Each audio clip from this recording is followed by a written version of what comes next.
यातायात माह के समापन के अवसर पर इस प्रांगण में विद्यमान एडिशनल सीपी लॉ ऑर्डर साहब, DCP Kashi zone, additional DCP traffic, ACP traffic सहित यहाँ पर विद्यमान हमारे पुलिस परिवार के सभी अधिकारी कर्मचारीगण, इस प्रांगण में विद्यमान सभी जागरूक सिटीजन्स, जिनको हम अभिभावक के रूप में भी, कुछ विद्यालय के जो प्रबंध तंत्र या शिक्षा तंत्र से जुड़े लोग हैं वह भी, और यहाँ पर विद्यमान हमारे विद्यालय के प्यारे बच्चों, हम सभी लोग जानते हैं कि यातायात माह नवंबर महीने में प्रत्येक वर्ष मनाया जाता है। बहुत कम ऐसे दिवस होंगे, ज्यादातर आप लोग देखें तो कोई दिवस ऐसे मनाया जाता है कि आज पृथ्वी दिवस है, कभी कोई दिवस आपका ऊर्जा दिवस के रूप में है, कोई दिवस आपका मानवाधिकार दिवस के रूप में है, कोई दिवस किसी एक जो बहुत विशिष्ट विषय है उसके टॉपिक से संबंधित है, लेकिन वो केवल एक दिन विशेष होता है।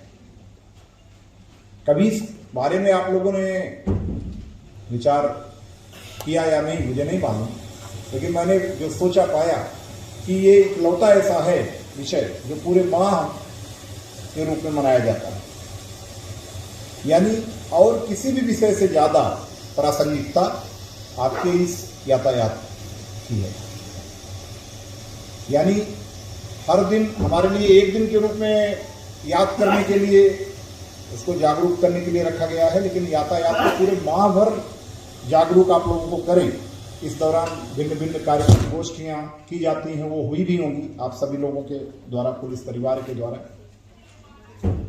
यहां मेरा मानना है कि सबसे ज्यादा अगर हम लोग देखें तो हम सभी लोग अपनी व्यक्तिगत स्वतंत्रता को लेकर के बहुत ज्यादा उत्सुक और बहुत ज्यादा उत्साहित और कुछ हद तक आक्रामक भी होते हैं कि भाई हमारी ये स्वतंत्रता है, इसमें कोई बाधा नहीं होनी चाहिए।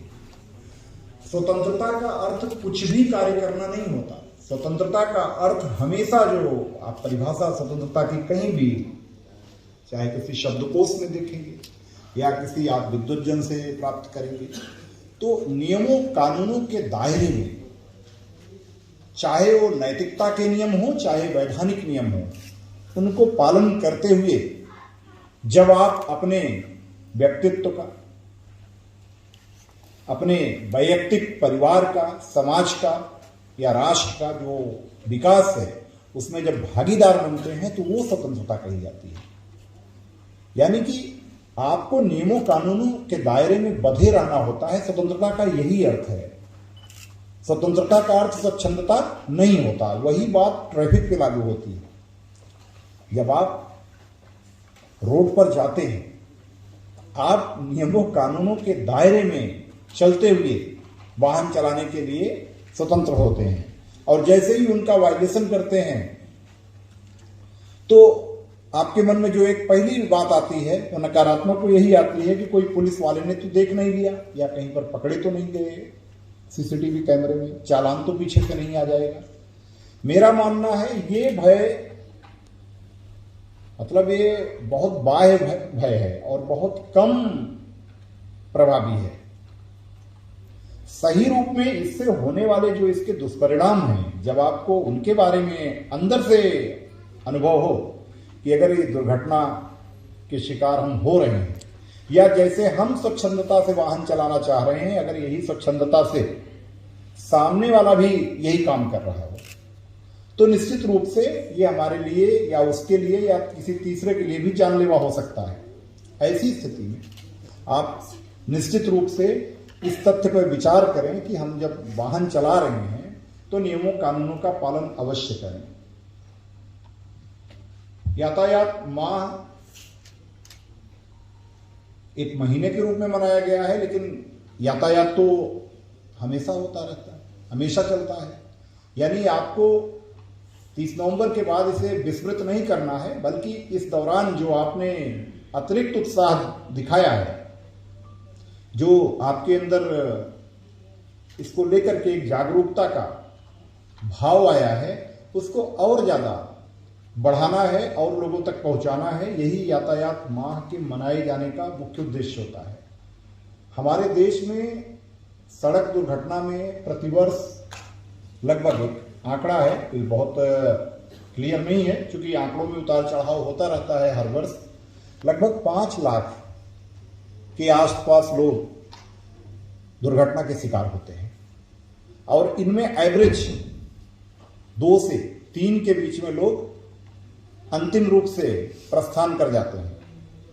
अभी आप कभी किसी को देखिए, पूछिए, ज्यादातर लोग इसमें अपनी एक बहादुरी महसूस करते हुए बताएंगे कि हमने यहां से यहां तक की दूरी सिर्फ और सिर्फ जो और लोग 1 घंटे में तय करते हैं, हमने 40 मिनट में तय कर ली।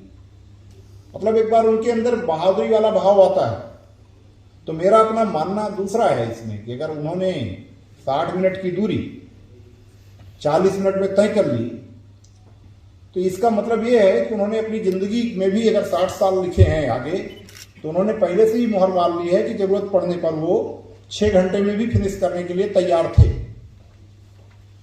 हो सकता है जब ज्यादा किसी को जल्दबाजी होती है तो अंततः जैसे एक छोटी मूवी चलती है, कभी कभी मसाला मूवी टाइप का, लंबी मूवी कभी लोग बोर हो जाते हैं। अगर हम जिंदगी को लंबी मूवी मान लें तो छोटी मूवी देखने में तो आकर्षक लगती है उतने समय, लेकिन वो बहुत जल्दी खत्म भी हो जाती है। तो इतनी जल्दबाजी ना हो हमें इस जीवन में कि हम जो अंतिम प्रस्थान का गंतव्य है वहां पहुंच जाएं। इसका मतलब समझ रहे हैं आप लोग? अरे ऊपर चले जाएं, इतना जल्दबाजी भी नहीं होनी चाहिए कि हम घर के लिए निकले और कह रहे हैं बहुत जल्दी पहुंचना है और कहीं और पहुंच जाएं हमेशा के लिए, जिसको अभी गीत के माध्यम से बहुत अच्छे तरीके से प्रस्तुत किया। आप सभी लोग, बच्चे या बड़े लोग, हर किसी के घर में अगर कोई बड़ा जा रहा है तो उसको हमेशा सोचना चाहिए इस बात का, जैसा इन्होंने मेंशन भी किया, कि आपके बच्चे, आपकी पत्नी, आपके परिवार के अन्य सदस्य आपका घर पर इंतजार कर रहे हैं। अगर आप असमय काल कवलित होते हैं फिर उनका क्या होगा? जिनको आप हमेशा इतना अपनी तरफ से हमेशा केयर करते हैं, प्यार करते हैं, आपकी न रहने के बाद उनकी क्या स्थिति होगी?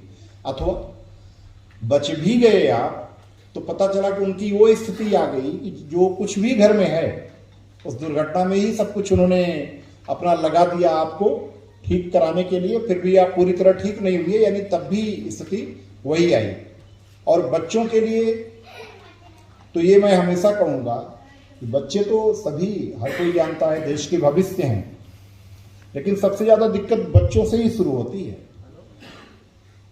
बच्चे जब भी 18 वर्ष के ऊपर वाले भी, स्पेशली जो एक एज होती है 25-30 तक, वो जब भी बाइकिंग कर रहे हों अथवा 4 व्हीलर चला रहे हों, बहुत तेज गति से चलाते हैं। हमेशा उनको ये सोचना चाहिए कि इस तेज गति से चलने से उनके परिवार के साथ साथ जो सबसे बड़ी क्षति होगी वो देश की होगी, क्योंकि युवा ही किसी देश का भविष्य है। अगर आपको कुछ होता है, चाहे आप अस्थायी या अस्थायी रूप से अपंगता के शिकार हो अथवा जनहानि के रूप में बदल जाए, यानी जीवन लीला समाप्त हो जाए, दोनों ही स्थितियों में राष्ट्र का, समाज का भी बहुत बड़ा नुकसान होता है। क्योंकि आपके अंदर जो चीजें हो सकती थी, जो आपके अंदर प्रतिभा थी, आपके अंदर जो कौशल था, उससे फिर आपका राष्ट्र, समाज वो भी वंचित रह जाएगा अगर आप असमय काल कवलित होते हैं या दुर्घटना के शिकार होते हैं। वैसे आजकल के बच्चे काफी फास्ट भी हैं, तेज भी चलते हैं। अभी सिंह साहब पूछ रहे थे कि इनमें से किनके घर में बाइक है, तो मैं बाइक वाला तो पूछूंगा ही नहीं। ज्यादातर पेरेंट्स इसमें भी शाबाशी महसूस करते हैं कि अपने गोद में बिठा करके बच्चे को बड़े प्यार से दुलार से दिखाते हुए गाड़ी भी चलवाने का प्रयास करते हैं। क्या अपने पापा की गोद में किसी ने बैठ करके अभी तक चलाना सीखा या नहीं? यस। और देखो बढ़िया, सही है, मैं समझ रहा हूं, क्योंकि ये एक सच्चाई है और इसको भी गार्जियन बड़े अच्छे से बताते हैं कि हमारा बेटा तो इतना तेज है, बहुत तेज कीन लर्नर है, केवल 7 साल का है, 8 साल का है, हमने बिठा के दिखाया और तुरंत चलाया। लेकिन अनजाने में ये भूल जाते हैं कि जो आप कानून तोड़ रहे हैं वो तो एक अलग बात है, लेकिन कानून तोड़ने से भी अधिक है कि जिसको आप अपनी जान से ज्यादा प्यार करते हैं, आप ही उसकी जान के सबसे बड़े दुश्मन बन गए हैं। यानी आप उसको एक प्रकार से जहर का इंजेक्शन दे रहे हैं इस प्रकार की स्थिति में करके और अनजाने में। तो बच्चों किसी भी रूप में ये 18 साल इसलिए नहीं है, केवल 18 साल के पीछे उद्देश्य है कि आपका माना जाता है कि शारीरिक और मानसिक विकास इस स्तर पर हो जाता है सामान्य रूप से कि आप अच्छा बुरा समझने की स्थिति में होते हैं। इसलिए उसके बाद आपको सीखना है, पहले सीखना है कैसे, वो भी लाइसेंस प्राप्त करके। ऐसे नहीं कहीं भी वो कर रहे हो, डीएल लर्नर का लाइसेंस पहले बनता है, उसका भी एक दायरा होता है, मानक होता है, वहां से सीखे जाने और फिर उसके बाद आप अपना अच्छा बुरा समझने की स्थिति में हैं, तब ये स्थिति आनी चाहिए। बाइक वैसे ज्यादातर लोग किस स्पीड में चलाना पसंद करते हैं? एवरेज। सुरक्षित गति क्या होती है, किसी को कोई जानकारी? सामान्य कितना?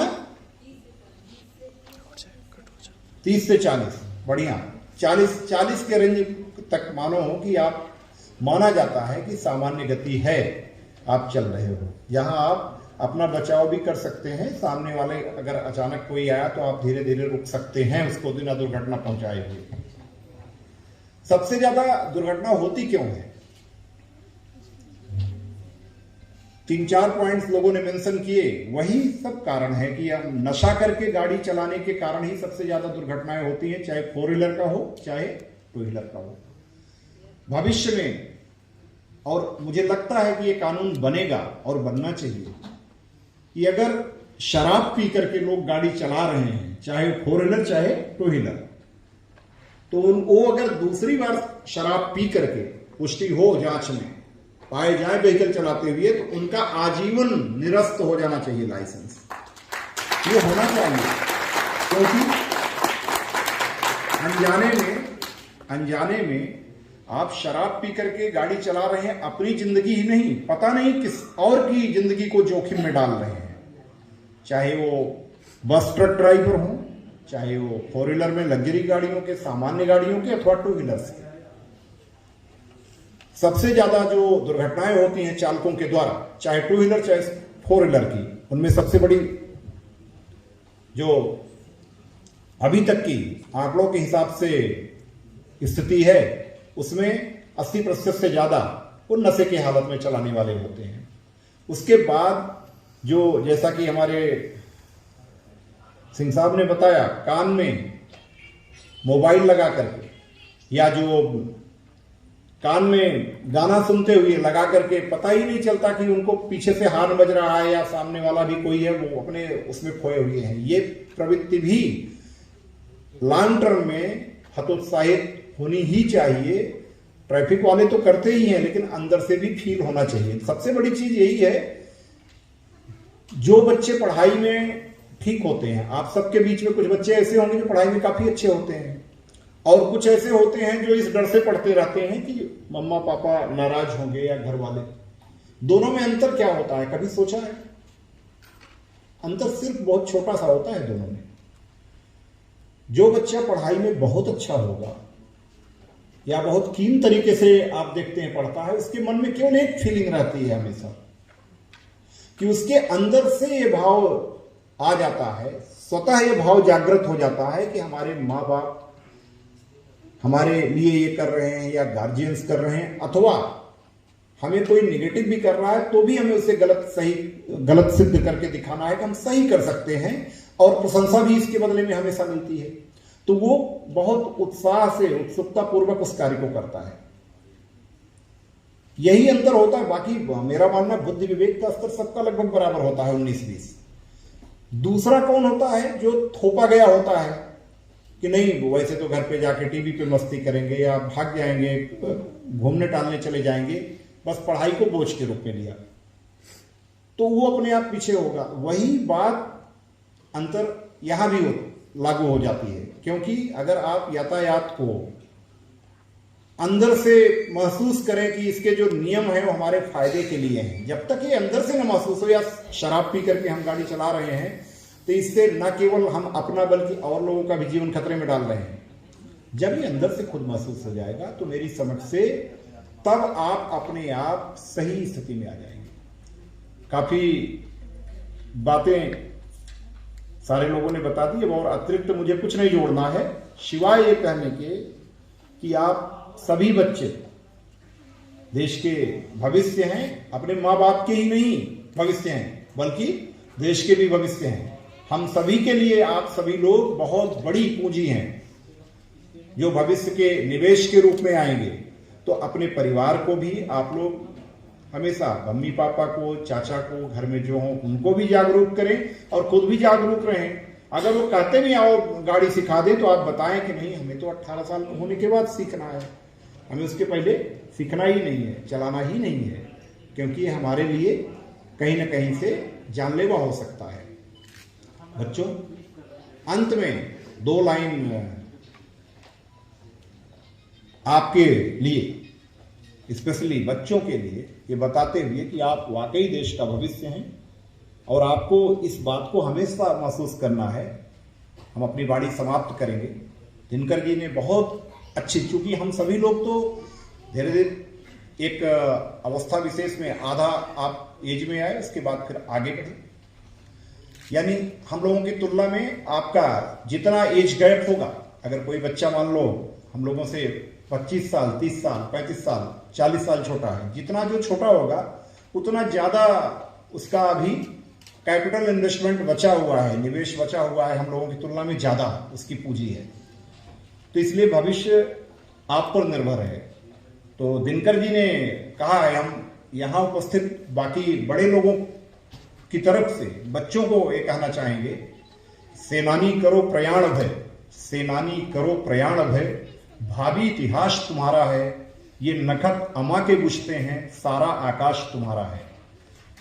आप ही देश के भविष्य हो, आप ही देश के जो भविष्य का आभामंडल है, विस्तृत नभमंडल है, उसमें विचरण करते हुए देश का भविष्य दशा दिशा तय करने वाले सजग और सतर्क राष्ट्र प्रहरी हो, उस रूप में आपको आगे जाना है। इसलिए नियमों कानूनों के दायरे में हमेशा अपने को रखें। संतुलित संयमित जीवन हमेशा आपको प्रगति सोपान पर अग्रसर करता है। इन्हीं शब्दों के साथ एक बार पुनः उपस्थित सभी लोगों को धन्यवाद देते हुए मैं अपनी वाणी को विराम देता हूं। जय हिंद।